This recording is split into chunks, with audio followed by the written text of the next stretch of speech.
Hello everyone, my name is Mirko, and in today's video I'm going to be showing you guys how to force enemies into making mistakes and how to apply the pressure. Now, forcing enemies into panic mode is something I love to do when playing this game, and it's an easy way to make sure you have the advantage and the upper hand and they're always at a disadvantage. But how do you actually apply the pressure and how do you force them to make mistakes? Well, this is exactly what we're going to be speaking about today. Now, if you guys do go ahead and enjoy today's video, be sure to drop a big thumbs up, and if you're currently not subscribed to the channel, be sure you're subscribing to not miss out on any of these future Apex videos. Before we discuss tips on how to apply pressure, I want to speak to you guys about what causes the enemy to make a mistake. So the first thing is a lack of time to actually think about the next move. If you're not giving the enemy any breathing space and any time to think about the next move, they will eventually crumble and they'll be forced either into a gunfight or into another stupid play. If you do give the enemy time to think about the next move and think about what they're going to do, then they're going to be able to reposition or heal up, and it is very unlikely that they're going to do a mistake, whether it be going at a gunfight weak or retreating out in the open with no cover. They won't be doing any of that if they have time on their hands. Now, the first way you can apply some constant pressure and worry the opponent is by grenade spamming. Now, this particularly works well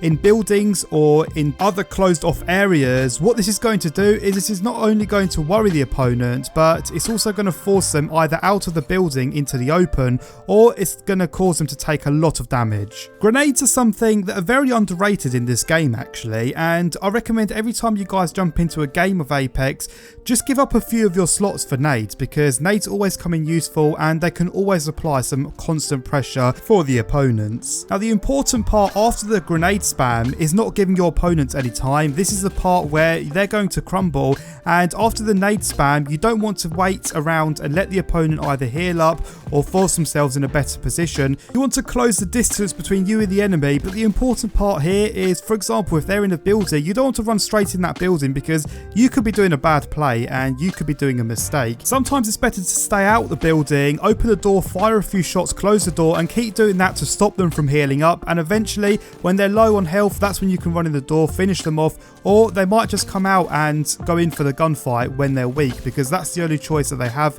in some situations. If you're not playing solos, that you're playing the standard Apex game mode, you want to make sure you eliminate one of their players, preferably two players. That's going to automatically cause the player to be under more amounts of pressure and then have a bigger chance of doing a mistake. You don't want to finish their teammates when they're down, because they could do the big mistake in trying to revive their teammates and then you can go off and get an easy kill. Or what they could do is they could just let their teammates die, but they also have that pressure of trying to keep their teammates in the game as well. Now, the next tip I want to speak about, which is also very crucial, is repositioning. Now, during a gunfight, if you and your enemy are on an even playing field, the second your enemy goes to cover or you go to cover, just take a look at your surroundings, and about 9 times out of 10 there is always a place that's better which you can reposition to. And what's good is that your enemy will still be looking for you. For example, if you're in a building, you could just go out of the building, open the door and climb onto the door, which then can give you access to climb onto the roof. If you're on the roof of a building or on the roof of a house,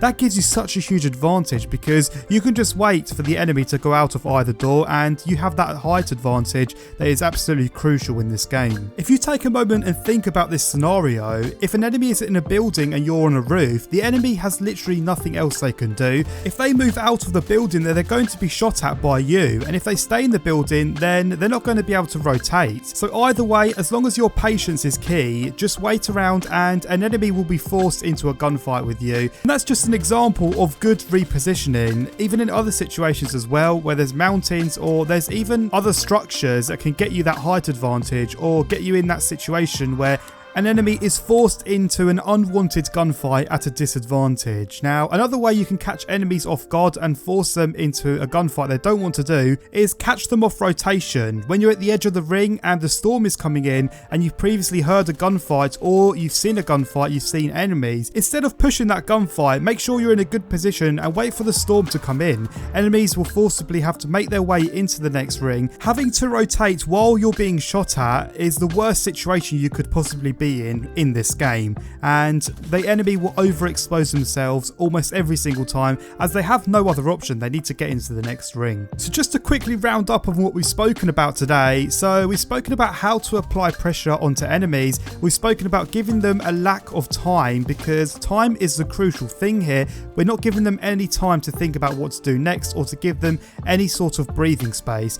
Constantly applying the pressure through nades or through unwanted gunfights is absolutely key. And we also spoke about how your position is crucial and how that can apply a lot of pressure to the enemy. Whether that's having a height advantage, keeping an enemy locked down somewhere, or even catching enemies off rotation. All of these things are absolutely crucial in order for you guys to apply that ultimate pressure that we all hate if it was vice versa and enemies were doing that to us. So anyway, I'm going to wrap this video up here, guys. As always, my name has been Mirko. Be sure you're liking the video if you enjoyed. Be sure you're subscribing if you're currently not subscribed to the channel. And as always, I'll catch all of you guys out in another brand new Apex Legends video.